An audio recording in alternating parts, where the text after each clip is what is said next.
Well, I guess we could get started now, Chelsea, you think? Yeah, I think so. We have 72 people here. We have a couple people watching in UBI workers. So yeah, I'm ready to get started whenever you are, Kerry. Okay, thank you. Well, hi, everyone. My name is Kerry Lubrick, and I will be your moderator of this session tonight. A little bit about me. I am the current facilitator of the Ontario Basic Income Network. I'm the chair of the Basic Income Ontario Election Committee, and I'm a member of Coalition Canada and Basic Income Hamilton. So welcome, everybody. I'm glad you're here.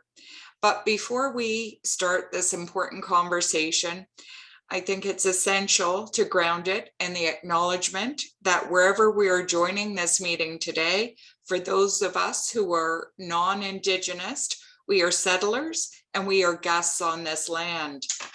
The city in which I sit in today is situated upon the ancestral Anishinaabe and Haudenosaunee Confederacy land as determined by the Dish with One Spoon Wampum Agreement. It is also the area with long-standing relationships with the Mississaugas of the Credit First Nations and the Six Nations of the Grand River. We are grateful that the Indigenous people of Turtle Island, who have cared for these lands since time memorial, we hold our hands up to their amazing resilience, resistance, and strength in the face of ongoing dispossession and colonial violence. To acknowledge these lands is to take one step in demonstrating our commitment to beginning the process of dismantling the ongoing legacies of settler colonialism. May we bring the same commitment and spirit of truth-seeking and reconciliation to our conversation today. So we have allotted 1 hour for this meeting, and we hope by the end of this session today that you will have met some new people in the basic income movement, that you've heard from people that were part of the BI pilot. You've learned about all the tools and developed to raise the profile of a basic income, to gain support for a basic income, and you'll make a personal commitment to take action with the tools explained. So the ultimate goal of tonight and all of the other meetups that were held in the last couple of months is to mobilize you to raise the profile of a basic income during this Ontario provincial election, which will be held on June 2nd. So that is just 36 days and 869 hours away. That's how much time we have. And to support candidates that are champions of basic income. So at the end of tonight, we're hoping you're going to be ready and willing to take on some of the actions for a basic income now. A little bit of housekeeping is, yes, you're all on mute, but there are two features at the bottom of your screen that we encourage you to use. I see a lot of people are in the chat, so you know about the chat function. But if you do have a question, there's a Q&A button. If you would type your question in there, and we will endeavor to answer that at the end of the session. If you have a suggestion or a comment, please use the chat function. So before we proceed with the rest of the meeting, and I know a lot of you have done it in the chat, but we'd like to take a poll right now on where you're coming from today. So I'm going to ask Chelsea to put that up, and we'll see where everybody is from. All right, it should be up there now. So if you aren't seeing it on your screen, if you go down to polls, I do see that some people are submitting already, so that's great. But just in case you don't see it,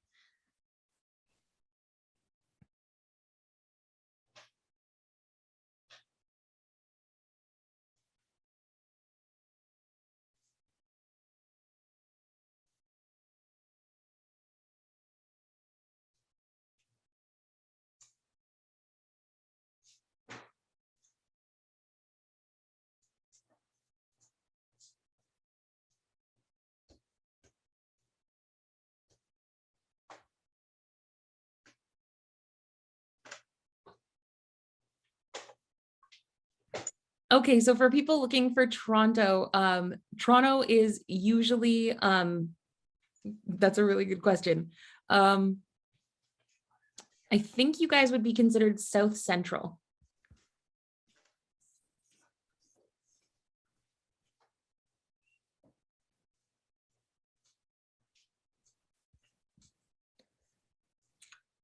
Okay.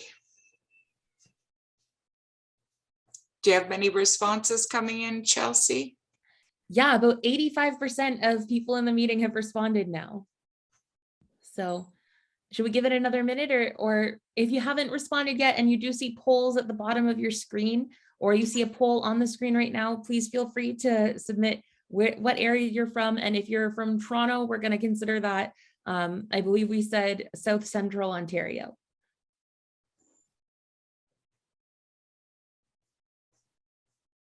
All right.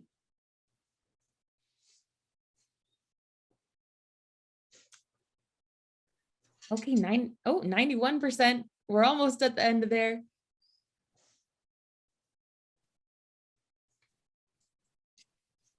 All right, fantastic. I'm going to go ahead and end that poll then.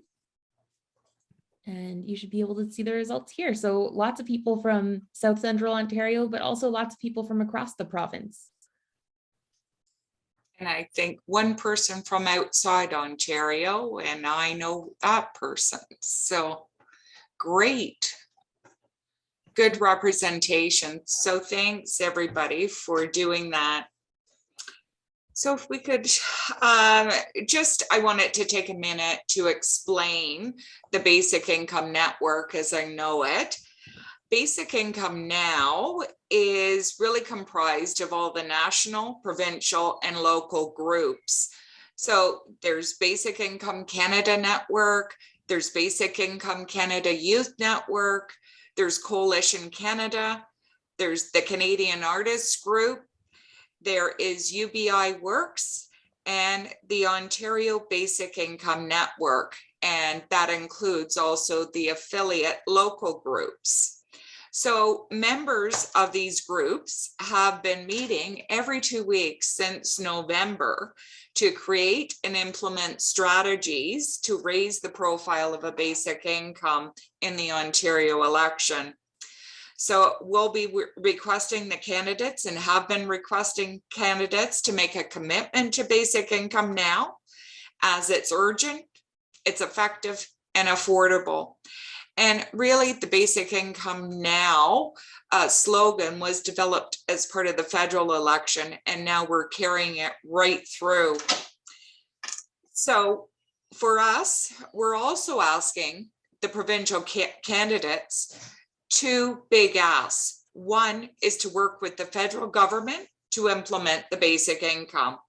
Really, this is the only way that a basic income is going to be sustainable, through work of the federal government.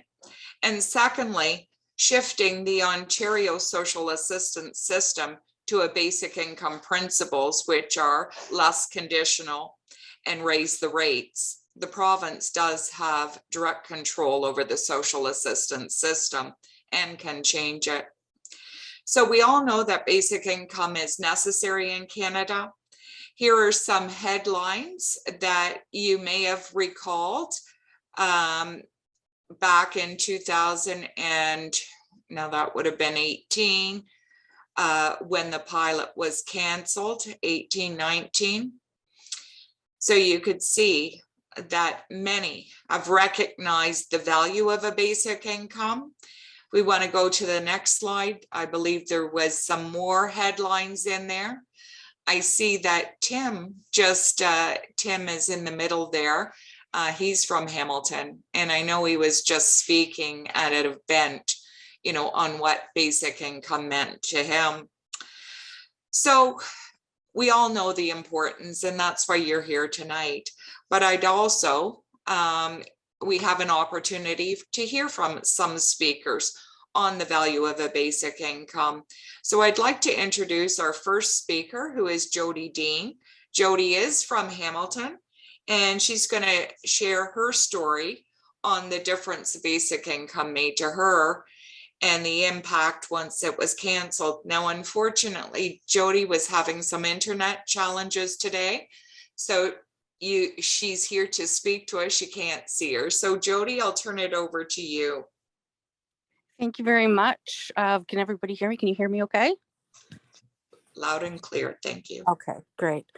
Thank you for inviting me tonight. Basic income is dear to my heart, and I like to share sort of a little bit about my life and basic income and what it's given to us. So I'm going to give you a little bit of background. I was a single mom of 3 amazing kids, and 2 of them were special needs. I had been married for 20 years to my childhood sweetheart. We lived a very comfortable middle-class life, which allowed me to make the choice to stay home and be a full-time mom. After 20 years, we divorced, and unfortunately left me in a position where I was no longer comfortable financially to stay home. But I had to stay home because I had a special needs daughter that I couldn't leave in daycare, which is a whole other story. Before I had children, I worked full time. I obtained a college degree. And while I was raising my kids, I worked part time at another college degree in social work. I was about to finish my second degree when COVID hit. And with COVID, I had to stop going to school. And I'm just now at the end of my degree where I only have to do my practical. So when COVID ends, hopefully soon, I will be able to go out into the world safely and do my practical and become a social worker. In the time since my divorce, my kids and I went from living comfortably to being in sudden deep poverty. We survived day to day and sometimes meal to meal. With no income coming in and getting stuck in red tape, I had issues. I didn't qualify for Ontario Works because at the time I had a court order that said that I was supposed to be getting support, but the court order wasn't being honored. So I wasn't receiving that. In the midst of this, my only guaranteed income at the time was child tax credit. But because I needed to supply proof that my soon to be ex-husband at the time and I were separated, they cut me off. Just plain and simple cut me off and actually billed me $8,000. They wanted me to prove that he didn't live in our home, but I'd been a stay-at-home mom for 10 years at this point, and the mortgage and the bills were in his name, and it was next to impossible. So during my divorce, I lost my home, most of my belongings. I sold everything, which included my wedding rings, just to survive. And the only reason we did survive was because of amazing personal support. I've since recently married, and we're now part of the working poor. My youngest daughter is now 14, and she has a rare condition due to a gene mutation to her LRP5 gene. She has what's called osteogenesis imperfecta, or brittle bone disease, as well as epilepsy, spinal stenosis, and many other diagnoses. She has appointments each week in Hamilton, with sick kids Toronto, and she requires treatments that take us traveling to Montreal Shriners Hospital several times a year. On any given day, I could be called to pick her up at school, to take her to a hospital for a broken bone or because she has a seizure. For me to go back to work at this point would be impossible. In her last year of school, she missed 99 days due to illness. Since COVID, she's been homeschooled because she is too high risk to be in the classroom. So I'm going to share a story with you that it's kind of hard for me to talk about because still to this day, I still feel the shame. When my daughter was about 5 years old, this was long before I remarried, she had broken her leg, which wasn't something unusual. I didn't know what I was going to do though, because I didn't have money for parking. So I drove her down to our McMaster Children's Hospital. I couldn't leave her, she was only 5, and walk to a parking spot. I couldn't take her with me because she broke her leg. It wasn't like an arm, so I couldn't get her into the hospital from a parking spot. So I had no choice. And without any money, I pulled into the underground parking and prayed that someone would help. And while I'm in the hospital trying to concentrate on my daughter, I had to send several texts to every family and friend that I could think of to see who could come down and bring me money to get my car out of parking. I was ashamed. I was humiliated that something as simple as parking was something I couldn't afford. I honestly don't know what I would have done if I hadn't had family to come help me out. And I'm not relaying this story to elicit sympathy, but instead to share it with you how income security and the basic income pilot changed our lives. When we were selected to participate in the basic income pilot, the very first thing we did was purchase Hamilton Health Science parking passes. They enabled us to always have the ability to get my daughter to the hospital when we needed. Each month I bought passes and I always had one on hand for emergencies. Basic income had given me the security that I needed to help some of the stress of our already stressful everyday life. Now, during the time that we received basic income, my husband got injured at work. He incurred medical issues on top of that, and he had been off work and we had lost most of his income. The wait for him to return to work ended up being 2 years. It was a long wait, and we were caught in a place where we did not have enough money financially coming from his work income, but basic income kept us afloat. It increased to match the shortfall, allowing us to pay our mortgage and buy food. And since the pilot ended and my husband's injury was not healed, it almost crippled us financially. When he finally got back to work, we began digging our way out. We constantly worry about my children, but adding the stress of money worries sometimes makes me feel like I'm completely broken. It drains a lot of my energy. As an example, I sit up till the early morning, poring over budgets, trying to see what more I can cut out. One day when my daughter is older and more independent, it'll give me the ability to go to work full time. But for now, this is our life. Reality for us is that since the pilot abruptly ended, we had to stop, and my husband's income also was in half. We had to stop medications for our daughter that were not covered by drug plans because we could no longer afford them. Simple things that most people take for granted, like after she's had a hard day at appointments or physiotherapy, stopping to buy her a drink. This was impossible again. This is a small difference that receiving basic income helped with. I was so thankful. Now I want to fast forward a little bit because my husband did go back to work and we were still struggling paycheck to paycheck, not surviving, not living. There's a difference. But I was grateful for the roof over our heads and the food in our tummies. And then COVID hit and my husband was laid off. He was only back to work enough time to make it so that he was 40 hours short of collecting unemployment insurance. This is where CERB stepped in and acted as a basic income. Without CERB, I'm not sure how we would have managed. In that short period of time, the government was able to pull together a program that everybody could have a basic income during a very stressful time, and still it was successful. I'm sharing my story with you in hopes that you're able to see the difference a basic income makes to a family like mine, because we're not alone. There are many other hardworking families that struggle to pay the bills while working full time and have their lives devastated in a blink of an eye by things out of their control, like job loss, illness. A basic income can change the lives of many people, saving them from devastating poverty, possible homelessness, mental and physical health issues that just come along with living in poverty. Especially now with all the uncertainty, having a basic income is our next step. It works. We've seen it work time and time again. Thank you for listening to my story. Thank you so much, Jodi. That was very powerful and very intimate. I thank you for sharing all of those details, and it shows the importance of having a half decent income. Appreciate that and appreciate you being here today. Thank you, Jodi. Now, the next speaker could not be here in person today, but she did send us in a video, and we'll turn it over to her video. It's Jessie Golem, and she's actually another person from Hamilton. So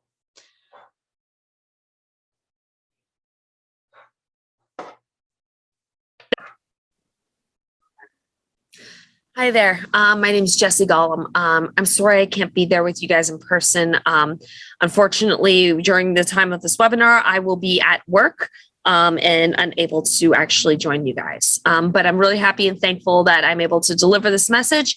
I'm really looking forward to hearing about how this webinar comes out. Some of the ideas are going to be generated, and I'm looking forward to working with you guys on all of this.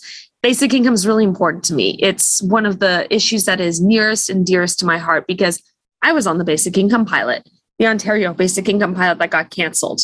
Most of the people here might know my story by now, but if you don't, when I was on that basic income pilot, I was working to build a business, and I was really excited because I was able to quit working several terrible paying jobs and be able to focus on building my business. I was able to pursue my dreams. This was the first time in my adult life that I'd been given an opportunity to not have to cobble together several terrible paying jobs while still living in poverty and just being utterly exhausted all the time, and actually be able to have an economic safety net and a floor that enabled me to pursue my dreams, to build a business. And from that, I was seeing that I was making more money. My business was succeeding. I was able to get clients. I had more time to put in the business, and that made it work. So then obviously the pilot got canceled and I was devastated. I do want to remind everybody that the pilot got canceled by a government that broke an election promise. And I want to keep that in mind because we are in an election period of time. So out of that cancellation, I was extremely angry. And what happened after that was I was determined. I was like, I want to get involved. I'm going to fight the government. I want Doug Ford to know my name. And I created this portrait series that ended up becoming manifesting into something more brilliant than I'd ever experienced. The portrait series itself is called Humans of Basic Income, and you can find it. It's very easy to find on the internet. And it was really cool because what I did was I found all these people and just asked them to tell me what they were using basic income for. I didn't really anticipate the results that came out, but what people were telling me is that they were going to basic income. They were using it to go back to school so they could get a better job. They were moving out of poverty. They were moving into safer housing, buying healthier food, investing and spending time with their children, building businesses like I was. I could see nothing but good in all the lives of all the basic income recipients that I met. We're in an election time, and the role of the government is to serve us. The role of the government in when I got involved, like I used to think of the government as this like far off institution full of powerful people that was inaccessible. But I realized that this institution is an institution for the people, and we have to make it for the people. The government only works when all of its citizens is engaged in it. And we need to be engaged. We need to demand and build a better world. We are so lucky that we live in a democratic and peaceful society where we have the right to demand and build that better world. We know that a basic income works. I know that the people I'm talking to here in this webinar, we're all mostly in agreement. We have the studies. We have the economic data. And more of that, we have the history of basic income. We have the numbers, we have the testimonies, and we have the stories. There's a fantastic group of people all across the country, this fantastic and wonderful movement that I'm so proud to be a part of. And we're here together and we're talking about this now. So like the time is now. Don't give up and don't stop. I can't wait to keep on fighting with you guys. I can't wait to see the day that a basic income becomes a reality. And honestly, it feels so close. And we just can't give up now. And we got to keep on working. We got to keep on being optimistic. We got to keep on building that better world. And we got to keep on demanding these leaders that are only there because we elect them and we choose them and we put them in that office to serve us and to work for us to build that better world. So that is what we need to do, and we need to build that better world. I look forward to doing that with you more. I am so excited. Let's have a good election. I look forward to seeing you soon. Oh, thanks, Jessie. She's so powerful. I am so proud to be a Hamiltonian when I've got Jessie and Jodi you know, both advocates for change and willing to change their stories. And really the last part of Jessie's video, it's about, we need to vote for change. We need to bring this to the forefront. So thank you for that passion, Jessie. So at this time, we're going to move into the part of the meeting that is about learning and action. So the one thing I want you guys to remember, just one thing, and it will get you through, is basic income now. Basic income now, because those 3 words get you to a website. That is the simple slogan that we're going to be putting on everything. So we're going to now go through all of the contents of this. So how to get your lawn signs, how to order from the merch shop, how to ask your writing candidates to sign a pledge, how to send candidates a report or the information they need to know about basic income. You'll find out information about the Basic Income March in Toronto on May 14th. And then other things that are going on, like candidate debates. So we're going to go through all of these actions one by one to gain your support and traction for basic income. So at this point, I'm going to turn it over to Andrew McCann from Kingston to provide an update on lawn signs and the merch shop. So Andrew?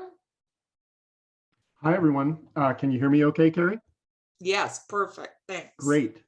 So you can see the signs on the screen right now, and Ken is going to show us the page on the Basic Income Now website where you can order your signs. So there are 2 different options. Most of you probably live somewhere near one of the areas where people have these signs, and the list with people's email addresses is right there on the website. So for example, I know a few of you here are from Kingston. You can email me directly. There's also a form on our Kingston Basic Income website, and you can just email and ask for the number of signs you like. The signs have been arriving lately. They're lawn signs. They look like this. They're just like the logo. They're very colorful. They're amazing signs, and they come with one of these metal H frames. So if you live close to one of those sign leads across Southern Ontario, that's great. If you live further afield, then you can ask for us to mail them. Now, of course, it's expensive and time consuming to package them individually. So if you can ask for some friends, family to get them up as well, well, you can read that list right on the website. So it may be hard to read it on the slide, but just go to Basic Income Now, go to Take Action, and go to the lawn sign page, and you'll be able to see it as large as you like. So there's a link right there to a form where we will use that information to mail you some signs, but it's really hard for us to pay for mailing them out to individuals. So please, if you're in an area where there's no local sign lead, please do try to ask some other people and order 5 or 10 or whatever it is. Now, in terms of costs, we've raised money and we've fronted the amount for the signs, but between shipping and printing and the metal frames that they go on as well, they really are getting upwards of $10 a sign. And if you're asking us to send 1 or 2 to your area, then it's going to be like, another 5 or 10 or more dollars just to ship each sign. So that's why it's important, if you want to order them, to try to get a bunch. So we would love it if you could collect funds in order to help contribute, but we're not making that as a barrier. So for those of you who want to get a sign, but the cost is a barrier, just ask us for one or ask your local sign lead for one. Those who can afford to donate more, that's great. There are donation buttons both on the Basic Income Now website, and you can also just email me and we can talk about your donation as well, because then I'll know that it'll go right for the signs. So are there any questions specifically about the lawn signs? Maybe now would be a time to put them in chat. And they are available now, and we will run out. So, okay, if there aren't any questions. Andrew, Oh, yes, I that is thought- a very good, that's a great question, Alex, for do-it-yourself signs. So you are welcome to do your own signs, obviously. If you would like to print some of various sizes, like you can see in the image that Ken has up on the screen now, some people have smaller signs that aren't long signs, like the woman in the top right corner who's holding the sign. You can print, you can take the files off the resources page of the Basic Income Now website. Maybe you can go to that page, Ken, quickly, so people can see where that is. You can download the oh yeah, you put the link in there. That's great, Ken. You can download these images, and they are vector graphics. You can print them at any scale. There's also a French one. There's different colors, and you can print them at any scale. And yeah, it's the file. Yeah, exactly. It's those PDFs. Those are the ones you want for printing. So you could do it yourself at your local print shop, and that will be much faster and probably, unless they're backed up, and more affordable in terms of not paying for the shipping. So yeah. Andrew, I see 3 other questions before the ones that have just come in, if I can ask them of you. Please do. So someone wanted to know how they could get one in, I believe it was Port Hope. And I know that you mentioned mailing them or printing them online. Is that the answer for that? Yeah, I mean, Perfect. it is, but there are folks in Peterborough who have them. We Amazing. have them in Kingston. There are places nearby, depending on how often you travel. If somebody wants to go get a few, Okay. you could go get 10 or whatever, but we could mail them. So there is a form, again, on the Basic Income Now lawn sign page. You can fill out the form and we will mail them, but it would be great if it was more than just 1 or 2, if you could order a few for you and your family and friends so that the shipping costs make sense. That's actually a perfect segue into the next question, which is how many can they get per area? Vanya wanted to know how many they could get per area. So we have hundreds, like we have 500 total right now spread out across the province. And we'll get the form. We'll show you the form again in a second. So they're spread out across the province. They may not last. So we may have to order another batch. They're not cheap. So we haven't ordered thousands. We've ordered hundreds. But as long as we have stock, you can order as many as you think you can collect donations for, as you think you can get out onto people's lawns. We certainly don't want people to order them and have them sitting in their, in their garage if they can't distribute all of them. But if you want 10 or you want 25 or whatever for your area, please email me and use this form and let me know. Other questions about the signs, Chelsea? I'm not seeing more right now about the signs other than or does each region have a person distributing the signs? I think that you did answer that. Not every region yet, but we are still looking for more people. If you look at this page and you don't see your area covered and you think you can distribute 10 or 20 or more lawn signs, let me know. My email address is right on that page and we can hook you up as a sign captain. If you think you can distribute 100, we'll order 100 and help. We can pay for them up front if needed and get them to you as fast as we can. And there's a few other questions that I saw that are not regarding the signs. I am writing them down as best I can so that we can answer them at the end of this, but we're just going to answer questions about the signs right now. So I think we're good on signs. Maybe if we want to move to the next item. Yeah. Thanks, Andrew. Oh, it's a merch shop. Okay, cool. So that's me too. So the merch shop is same logo, Basic Income Now, but this you order through the website. Again, the Basic Income Now website, you hit the merch shop, which is one of the menu items. Ken has just shared the link. And on that merch shop, you pay for the items you want through this Shopify site that we have set up. Anybody across the country can use it.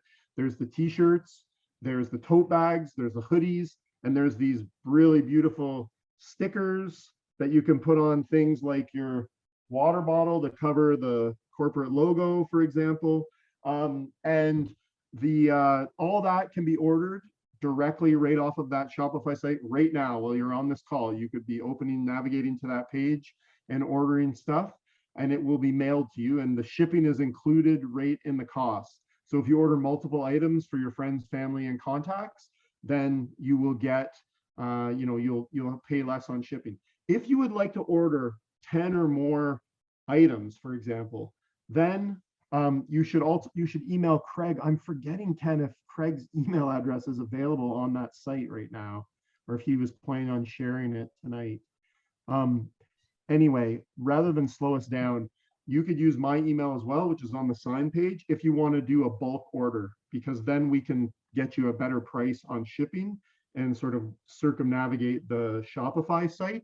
So if you really want to order a whole bunch of shirts and sweatshirts for people in your networks, then let us know, send an email, and we can talk to you directly about that.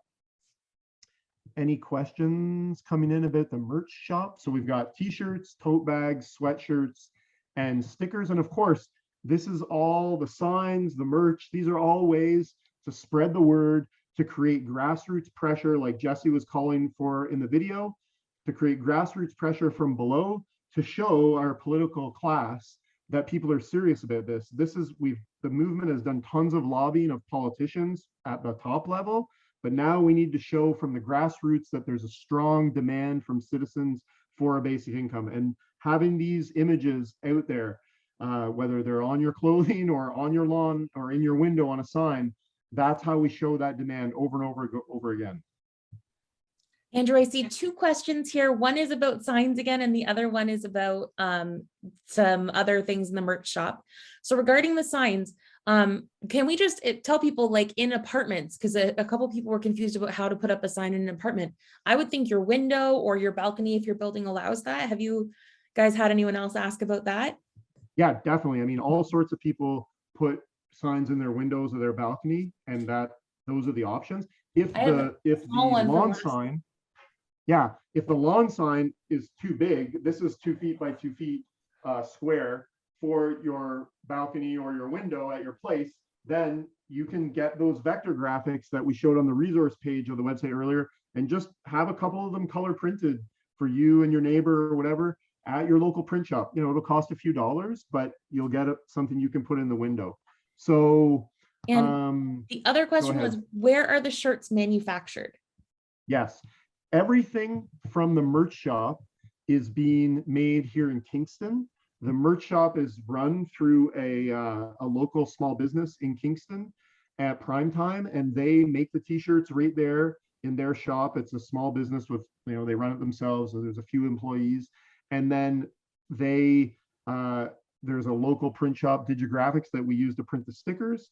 We put them in little envelopes ourselves. They're in packs of 25, and we brought them over to that t-shirt and sweatshirt and tote bag making shop. And so they have everything there, and they fulfill the orders.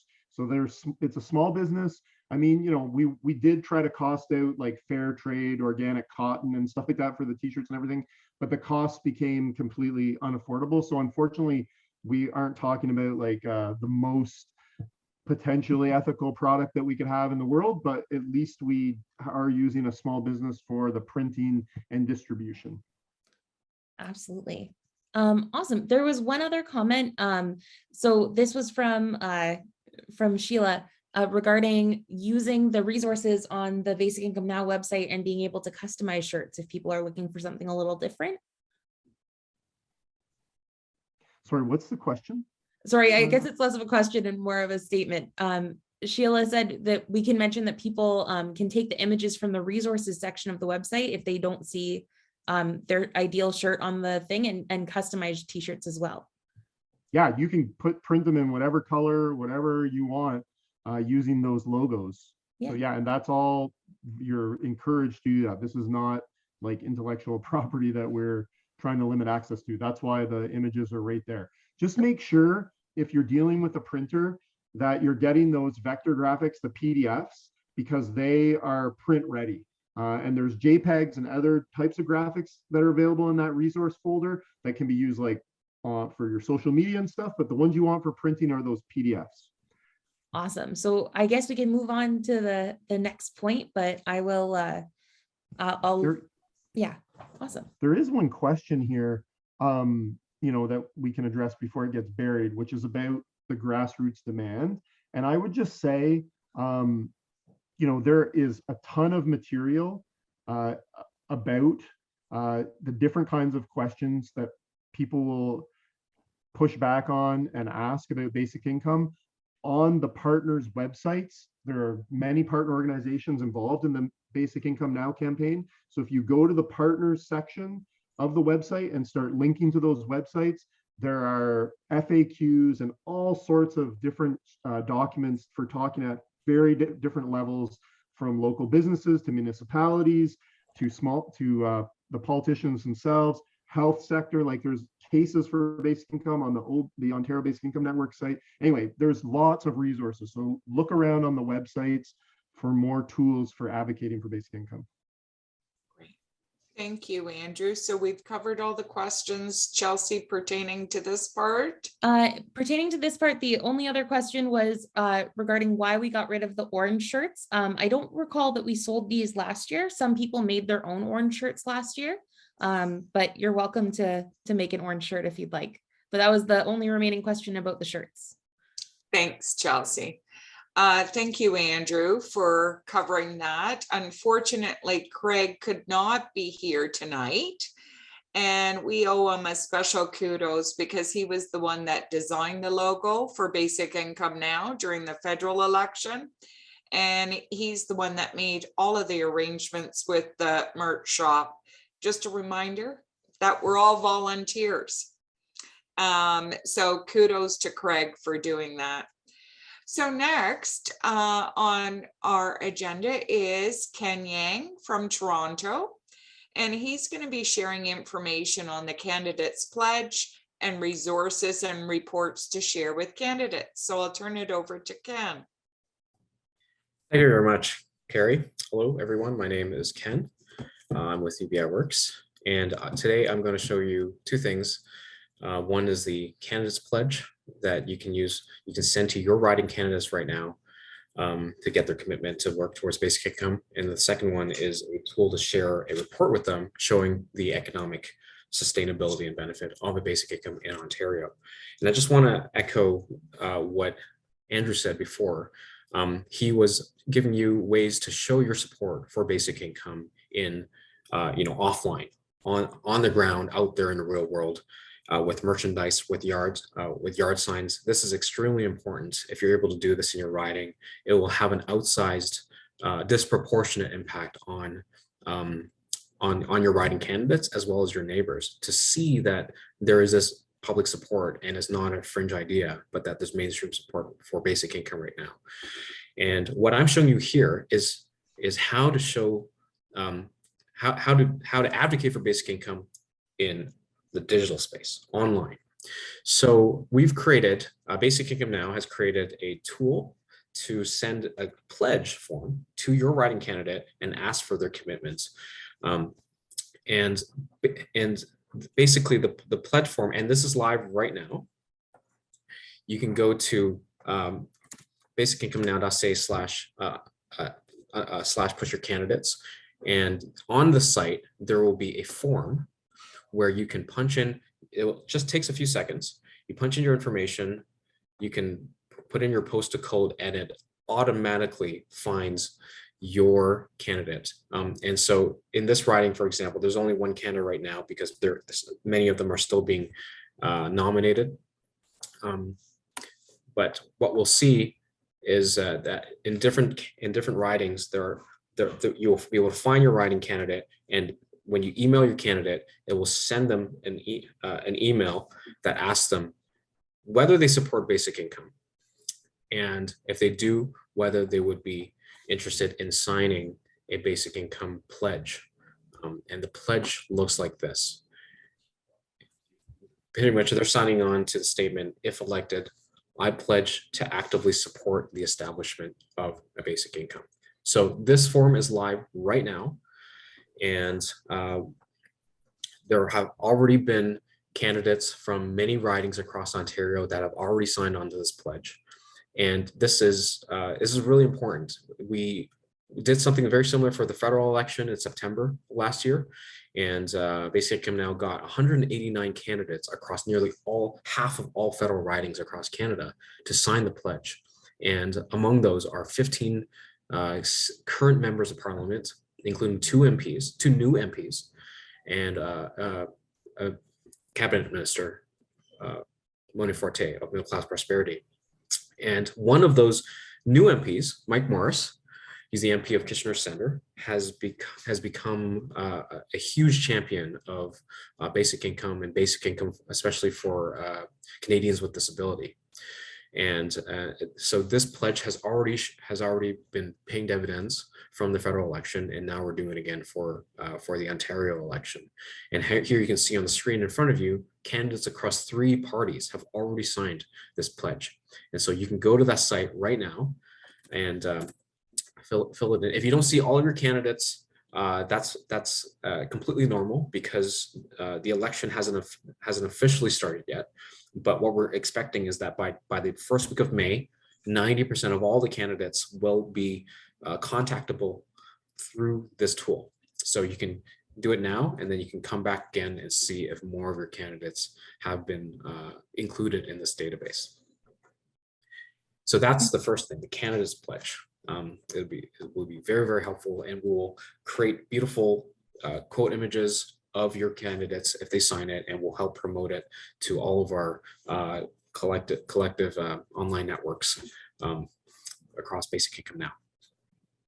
The second thing I'm going to show you is a tool to share a report to your riding candidates showing that basic income could be sustainable for our economy while growing jobs and supporting local businesses, as well as lifting millions of families out of poverty in Ontario. So this is a report that was created by the Canadian Centre for Economic Analysis in 2020. They published this back in 2020, and it was the first time where we got data showing that the basic income could grow the Canadian economy sustainably. It could grow it more than it costs, while creating jobs, while supporting Canadian businesses and raising wages for workers. And most importantly, it can do this while lifting 3.2 million families in Canada out of poverty. And as part of this report, there was data on the provinces, specifically in Ontario. It showed that a basic income could grow Ontario's economy by $40 billion a year and support workers and businesses and create jobs. And while doing this, lift 1.5 million families out of poverty. And so there is a tool right now. You could go to ubiworks.ca/on and fill out this tool, just like the previous form you saw. If you punch in your postal code, then it brings up your local candidates as well as your local representatives. And if you click this button, it will send the highlights of this report to all of your local representatives, as well as your local riding candidates. And you can also share this to your social media or by email. So these are 2 tools that are live right now, and we welcome you to use it and share this data on basic income with your local candidates, and ask them to sign on to the Basic Income Now MPP Candidates Pledge. Thanks, Kerry. Thanks, Ken. I saw a few questions there on pledges. Do you want to take care of those now? It was more coming through the chat. Yeah, I have one maybe, Ken, that you could answer.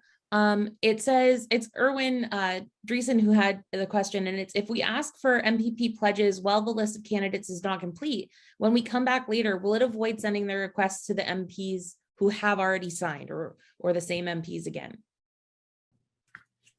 So it will send to the same MPs again, Okay. but I'm not sure if there's a function to exclude those.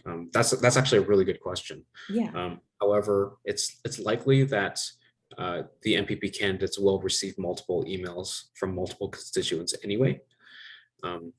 So if you come back again and you try it again, maybe. And also, I'll just add to that, Ken, as somebody who's managed a lot of election campaigns federally, provincially, and municipally, a candidate getting an email from a voter is never a problem. And the show of of more support, even if they've already pledged, is only going to push that further into their mind. So don't, you don't want to spam them, obviously, but don't hesitate to use the tool even if they've already signed. It's just showing that there's more and more interest in their area. I think that's a good point, Andrew, because I remember here in Hamilton when I had sent it to my candidates for the federal election, the one came back to me and said, "You're the first person that asked about a basic income." So I think it's important that they get it from multiple people, and then they could tell that it's a passionate issue. So thank you. Anything else there, Chelsea? Just one other question, and I think that this is just lower down on the page, but they're wondering how can you see candidates who have already signed the pledge? Great question. So we are actually adding the candidates to that page over there who have signed the pledges. So I'm going to go back to this page. So remember, everybody, this is basic income now. So if you go to that website, and then Ken's taking you to the pledge page where it is. Yeah, you can go to the site, you can go to Ontario Election Take Action, you can push your candidates, and then this is the tool that you use. The actual pledge page that they will see, your candidates will see, is this page, which includes this pledge up here. And here's where there are a number, you can see a number of candidates who have already taken the pledge across multiple parties. And so this is actually actively being updated with new images and new names of candidates that have signed. And in fact, just today, we got a new wave of candidates that signed, and we're in the process of updating this page already. So that's a really good question. And we also want to show other candidates who are running that if they sign this, they won't be alone. So yeah, we are actively updating the website to show everybody who has signed. Awesome. Those are all the questions right now. Okay, well, thank you so much, Ken. And a special thanks to UBI Works. You recall at the beginning of this session, I talked about everybody that's within this Basic Income Now movement. And they've been critical in building these tools and the Basic Income Now website. So thank you very much to Ken and UBI Works.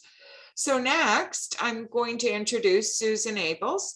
Susan is actually the one person outside of Ontario, I think. She's in BC.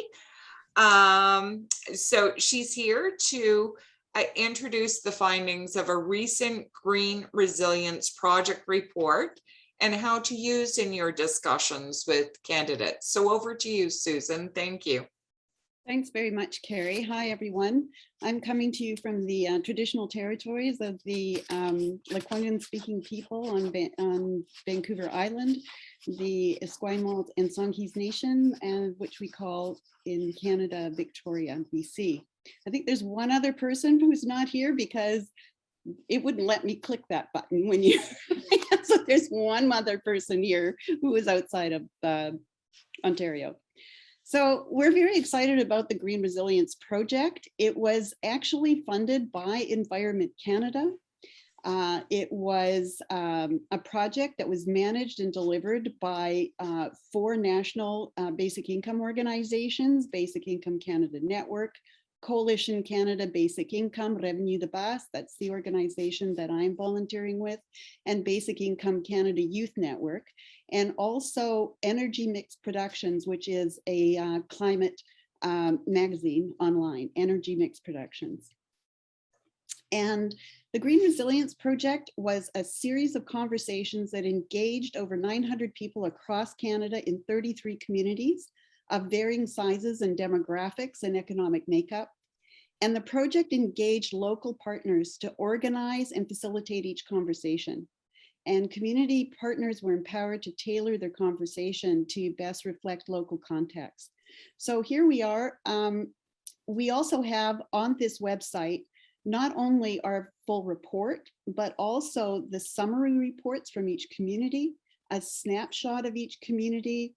And we also have the actual tool that we use to have these conversations available to anybody who would like to have a conversation like this with their community. So in these conversations, participants discuss their connections between climate change and income insecurity, community resilience, and how these affect their individual and collective well-being. And this has been a very timely conversation, especially in light of the new just transition legislation that is currently being considered. So we've received a wide variety of viewpoints, and also a wide variety of feelings that were expressed: hope, fear, grief, a clear sense of urgency to implement transformative solutions that would make life better for everyone. And so today I just want to raise the four main themes that emerged: that people in Canada, especially those experiencing income insecurity or other forms of financial precarity, are increasingly exposed to climate impacts, but are often unable to participate in climate solutions due to systemic barriers. People want their communities to be resilient in the face of climate change and income insecurity. They are interested in solutions. They want to see affordable, locally grown food, energy efficient housing, public transportation, and strengthened local economy and services and infrastructure in their communities.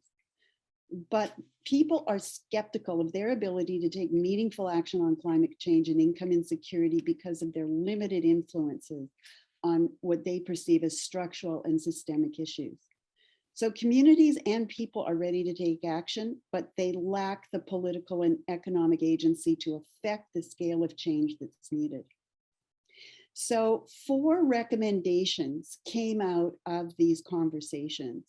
And the first is to incorporate a basic income into Canada's plan for a just transition. This will strengthen community resilience by framing well-being as a collective responsibility rather than just an individual one, ensuring no one is left behind during rapid environmental and economic disruption and transition. The second recommendation is design income security and climate policy solutions to focus on improving individual and collective quality of life. Transformative policies like a basic income must be designed to empower people and communities so that everyone can participate in self-directed action and collectively contribute to community-based action. The third is empower people and communities with the tools and resources they need to build or strengthen resilience. Community agency must be facilitated through appropriate accessible policy, funding, and other forms of support, not just consultation. And given our colonial history, Indigenous people, we must respect their autonomy and self-determination to determine what kind of basic income they would like to see in their communities. And so the Green Resilience Project identified the challenges that people and communities face when participating or trying to participate in climate solutions. They are unique to every community, and transformative policy solutions like basic income must be in place to empower and support people and communities to take self-directed action.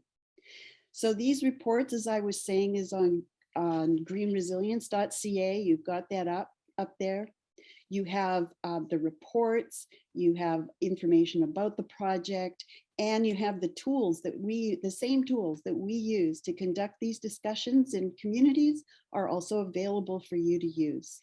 So the important connection between climate change and income insecurity has been made, and we really need to bring this into our discussions, particularly during an election period.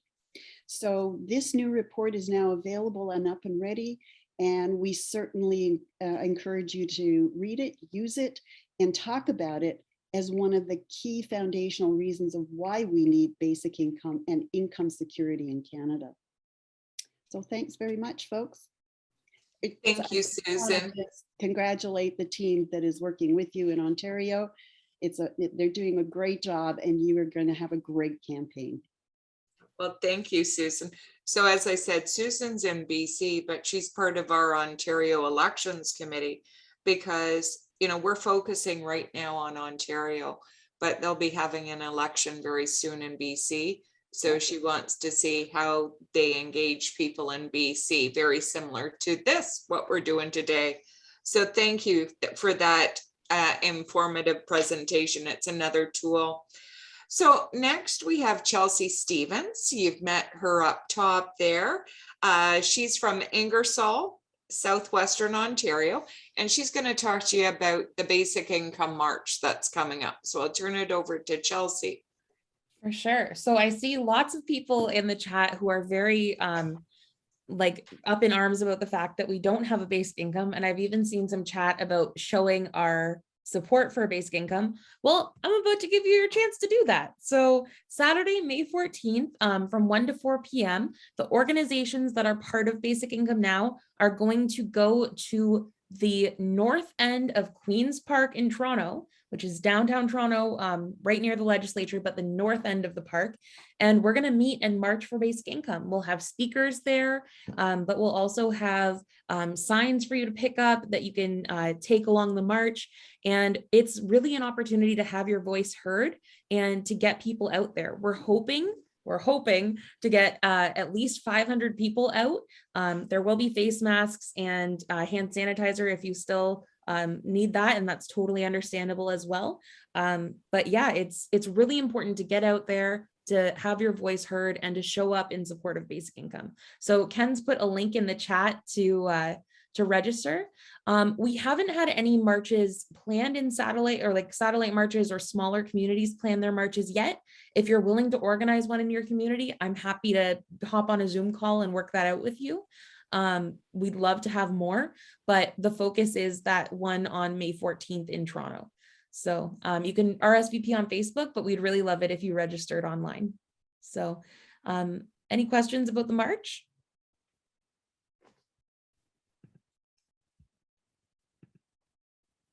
Right. Oh, Robert, you're going to organize one. That's amazing. Well, if you register through the site and say that you're wanting to organize, I can definitely help you out there and we can hop on a Zoom call. So, oh, Ken just put the link there again. Perfect. Yeah. I think that's it for right now. And local organizers like us in Kingston will be organizing carpooling for those who are comfortable traveling together with others. And there are groups in Hamilton and Waterloo and Ottawa and Peterborough and people across the province. So if you're interested in carpooling, reach out to Chelsea as well, because she might be able to hook you up. Yeah, absolutely. I know that there's some people from the London area who are hoping to go up to Toronto. I'm coming from Ingersoll, which is between London and Woodstock. So I'll be going up the day before likely, but lots planned there. And yes, I do see there's a Toronto March for Labor on May 1st. So if you do get your Basic Income Now signs in time, wonderful place to take your signs as well is on May 1st. But May 14th is our organization Basic Income Now March in Toronto from 1 to 4. So thanks, Kerry. Well, thanks so much, Chelsea. And for those that don't know, Chelsea's with UBI works with Ken. Great work. I have to say, this is such an important event. We need volunteers. We need people to attend. Please make this a priority if you're able to do so. So finally, and I know we're over time, I'm sorry, folks. Oh, a story of my life. I'm going to ask Andrew to provide an update on what's going on with local groups. I'll be very quick because we don't want to, go too late. Mhm. But basically, we just listed, I just mentioned, and other people are aware of and part of, local organizing groups across the province and indeed across Canada. So in Kingston, here where I am, we have an organizing group. The Ottawa group has been restarting, and I know some of you are here tonight. There are folks in Peterborough and neighboring Lindsay who collaborate, but there's a strong group in Peterborough, in Kitchener-Waterloo, in Hamilton, and there are individuals also and small group, who work together in little smaller groups across the province. If you are interested in getting more involved with any of those groups, you can reach out to us through the Basic Income Now website, or you can find those local groups on their own websites, like Kingston and Ottawa. We have our own websites for Basic Income Now. And some of the things that we're up to. For example, in Kingston, we are organizing an all candidates debate on social justice issues, including basic income, in sponsorship with the local TV station and a local community group, and that is hosting it. So we've done that for several elections, federal and provincial now, and that's a great way to get out the word about a basic income. But even if you don't have the capacity to do something that ambitious in this election or in a future one, you can still go to all candidates debates wearing a Basic Income Now t-shirt. If there's an outdoor event, bringing some of the signs, you'd be surprised how big an impact just that kind of visual support makes in terms of making a statement at an event like that. In terms of the candidates, Ken has showed you these really powerful digital tools for pushing your candidates to sign the Basic Income Now pledge and to answer the survey. What I would really recommend, this is something an individual can do, or you can get together in a small group in your area, is go to the campaign offices of all the candidates and encourage them, ask them, have they seen those emails about the pledge? Have they taken it yet? Do they know that if they answer the survey, there are 3 survey questions. If they answer the survey, their answer will go on their infographic. So you can look at some of them. They have a quote from the candidate that they can use that to promote themselves on their social media, etc. So pushing your candidates isn't just about digital action, it's about going to their campaign offices. And then there's also getting those signs out, organizing to bring people to the march in Toronto, and buying merch and trying to distribute that in your local area. So all of these things add up, and in the long run, if you connect with other people in your area and there isn't a local basic income group already, you can reach out to the Ontario Basic Income Network, one of the partner organizations on the Basic Income Now website, because we have people in Oban whose focus on supporting local groups getting started and doing work. So I highly recommend that if you want to in the long run, do that. It can be really transformative as a community organization, as a personal experience, and of course, on the political process of working towards a basic income. Great. Thank you so much, Andrew. And I'm glad you mentioned Ontario Basic Income Network, because, we're always looking for affiliates and groups to start, and we'll help out too. So thanks for that. So now we're wrapping up almost. So now you've seen all the tools and you've heard about all the actions you could take.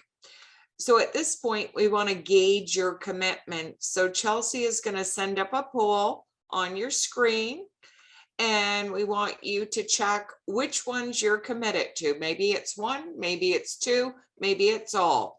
So if you could please now take the poll.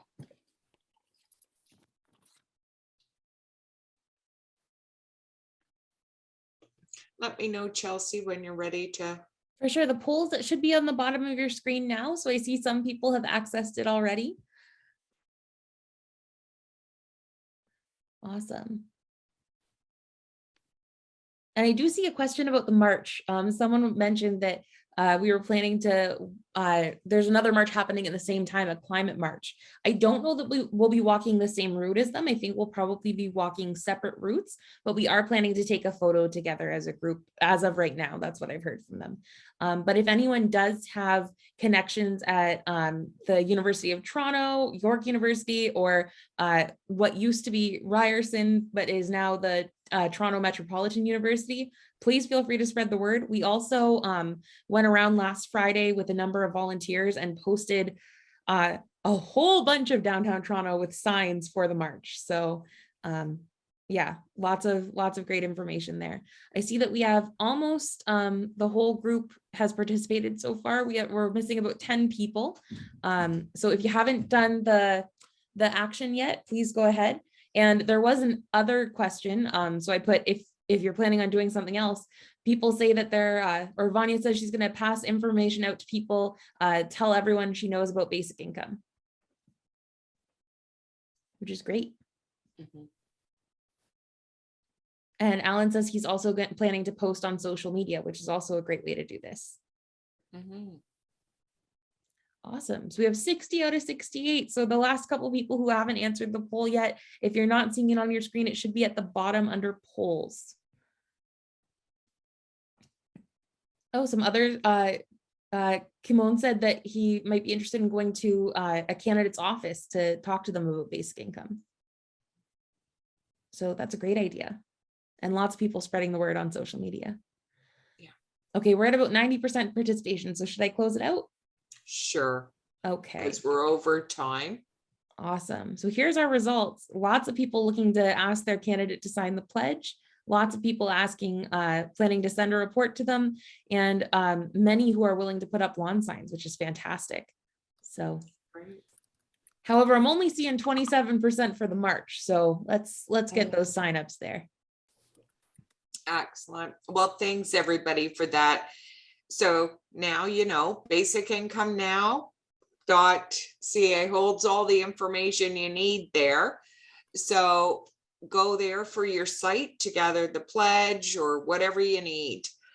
So it's time to go through any questions or answers. I think you've been answering, or Ken has, a lot of the Q&As. I believe that was Ken. So. Okay, well, thanks, Ken. Now, And I sent a couple people email addresses, Okay. Kerry, including Teresa, who's in Belleville, and Erwin, who asked a question about having ordered merch. I sent him Craig's email to follow up. So what's really important, I just want to stress about the signs, because a lot of people are interested, is check out that page, the sign page on the Basic Income Now website. If there's a local sign lead, email them directly. If there isn't, and you would like to maybe put together yes, please do, Erwin. And you would like to maybe put together like a small order, like, again, for mailing purposes, it would be great if it could be 10 or even more in terms of getting signs to your community. Then just email me, we can talk about it. Anyway, I don't need to repeat it again, but I know lots of people are interested in the signs, but it's tough for us to pay for mailing individual signs out across the province. So we have two people with their hands up and a couple other questions that I've written down. So I know that Okay. we're over time, but how should we go forward? Well, I know there was one to say, do we support a party? Is that one of yours? I saw that pop up. No, we're nonpartisan as Basic Income, but we do support champions, right? So there is champions in NDP, there is champions in Green, there's champions in the Liberal Party. I don't think there's much in PC. I could be wrong, but basically we're nonpartisan, but we're trying to get as much support as we can. I don't know if Andrew or Ken has something else to add into that. Just to use that term, like we talk about engaged nonpartisanship. So as Kerry said, we'll support champions across the political spectrum. But this form of nonpartisanship is engaged. We're engaging with the political process formally. We are a registered third-party advertiser in the election, and we are certainly, just because we're nonpartisan and supporting any party doesn't mean that we're not, supporting, like Kerry said, champions from across the political spectrum. Yeah, great, thanks, Andrew. So Chelsea, do you want to take the hands up, and then we'll go to your written down questions? For sure. So the first hand that I see here is Tom Dowswell. So Tom, I'm gonna ask you to unmute just for a minute, and you should be able to talk now. Can you hear me okay now? Yep. Okay, I'm a radio broadcaster, and by the way, I have content creation. However, I don't make enough money, and all of a sudden, because I'm in low rental housing, they decided they're going to dock my income. How can we prevent, when you get something like basic income from other people from going back, so it becomes null and void? Well, that is a bigger issue, Tom, and that's part of why we'd like a basic income, because there's too many system issues that makes you vulnerable.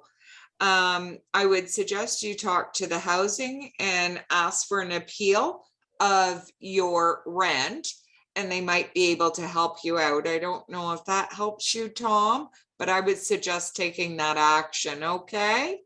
Well, I can tell you for sure, because I'm a radio broadcaster, I'm helping other people. That isn't going to work in Perry Sound, Muskoka. All conservatives and the housing people are very, very determined to worry about their own incomes and their rent, their incomes going up. We've got stucco coming down the ceiling here, cutting my eyes and putting in, poisonous particles in the air, and nothing is done. That's how bad it is.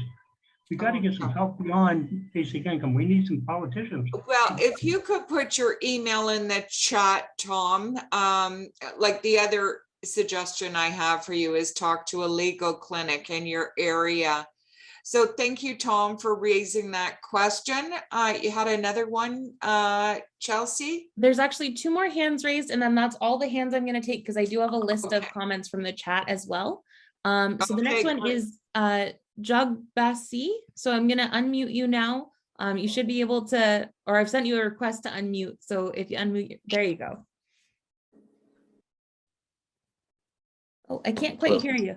There you go. Hi. Hi. How are you? How are you? Good, thanks. How are you? I'm all right. That's Sorry, I good. joined late. I was just cleaning. Okay. Yeah. And did you have a question? No. Oh. No question. I'll just I joined late. Okay. I will like to look forward to the email that's coming, and Awesome. I constantly go on the website. You have no question though, that's fine. Sorry, did I raise my hand? Yeah, Yeah. you did, but that's okay. Oh, sorry. Thanks, I have Jag. recorded the Okay. webinar, so we'll send it out. Thanks for Okay, letting us know. and there's one more, Chelsea? Yeah, so the last one is Robert Smith, and that's the only other hand I'm going to take. And then I do have a list of some questions from the chat. So Robert, I've asked you to unmute there.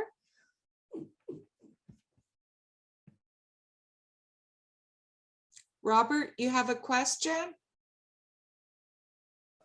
All right, how about now? Can you hear me loud and clear? Yeah. Okay.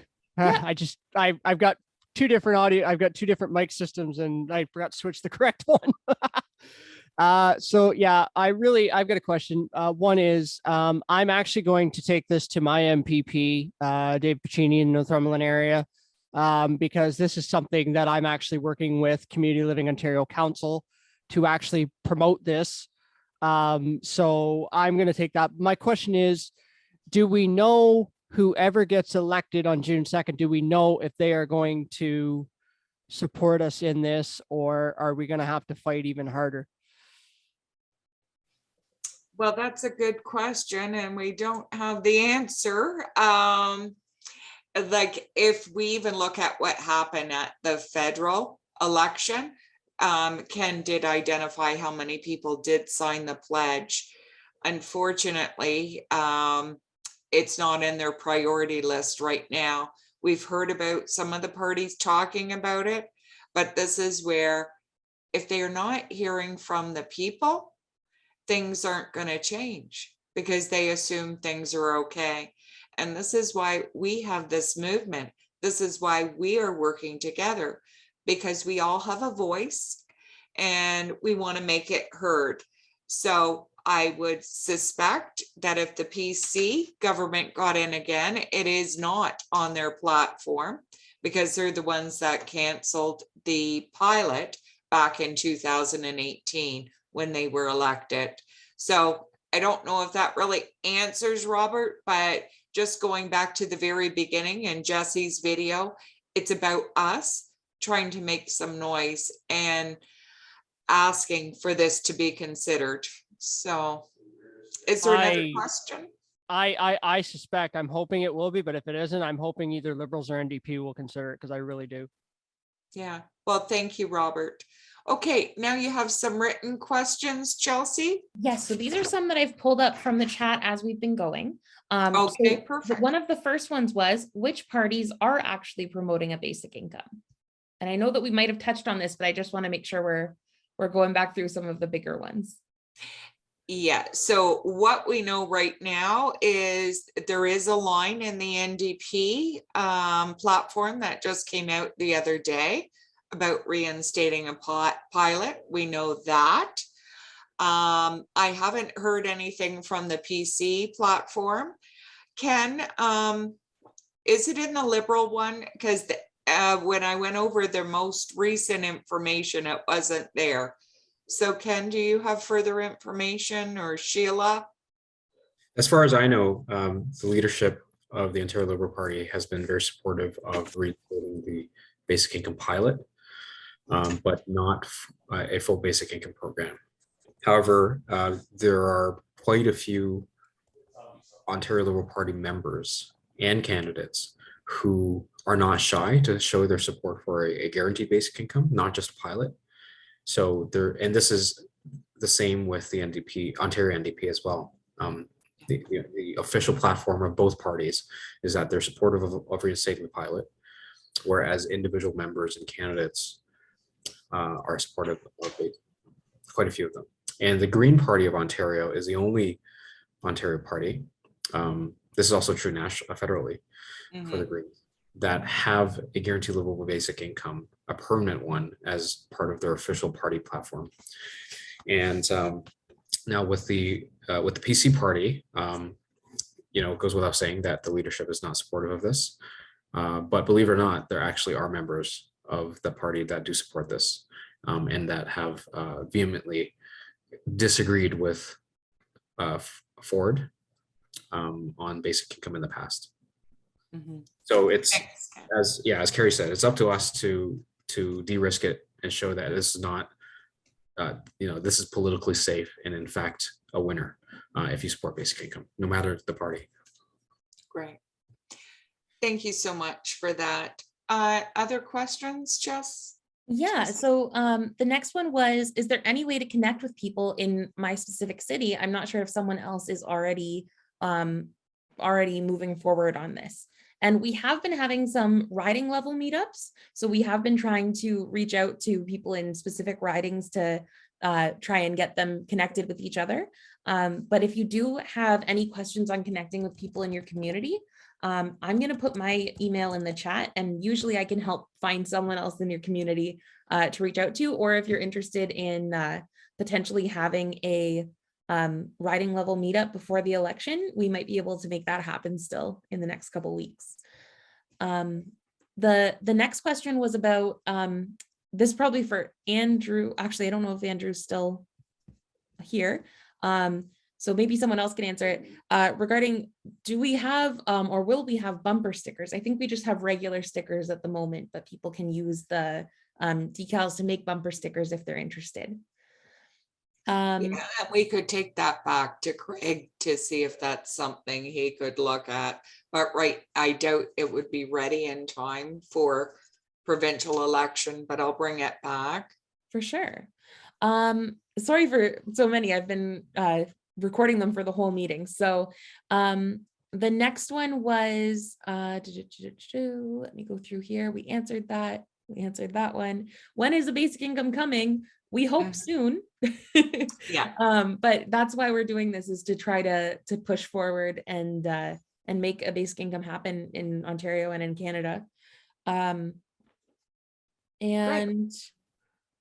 yeah, someone asked, how can you talk to Conservatives about basic income? And I believe, Susan, you may have answered that one with a link to a website. Yes, the Basic Income Alberta, just type that into Basic Income Alberta, would have tools where they are developing messages for Conservative candidates. And there's a good tool set there that you can access. And I know we have a narrative that was created at Open too, or Open, Ontario Basic Income Network. If you want to put your email in the chat, and I will email you the document, because it is about having the conversations and how to approach it. So thank you. So we are now, is that the person, George, that was emailing? Yeah. Okay. so I will copy that. So because we're already at 8:30, folks, a half an hour over, I just really hope that you found that this was a worthwhile time for you. I hope we covered all the objectives that we started off with, which was you've met some new people in basic income. You heard from people that did receive a basic income. You learned about all of the tools to promote a basic income in your own advocacy. And now you've made a personal commitment to take some action with the tools that we have. So an email will be going out to you after this meeting, and it will share the all of the links that we've discussed and the slide deck that we've used. So I want to thank everybody for attending, for your energy, for staying on. We need to promote a basic income now. It's over the next 36 days and 868 hours to make a difference. So thank you, everybody, for being part of this meeting, for your great questions, and we look forward to more talks. Okay, thank you. Thanks, everyone. Thanks everybody for coming. Thanks.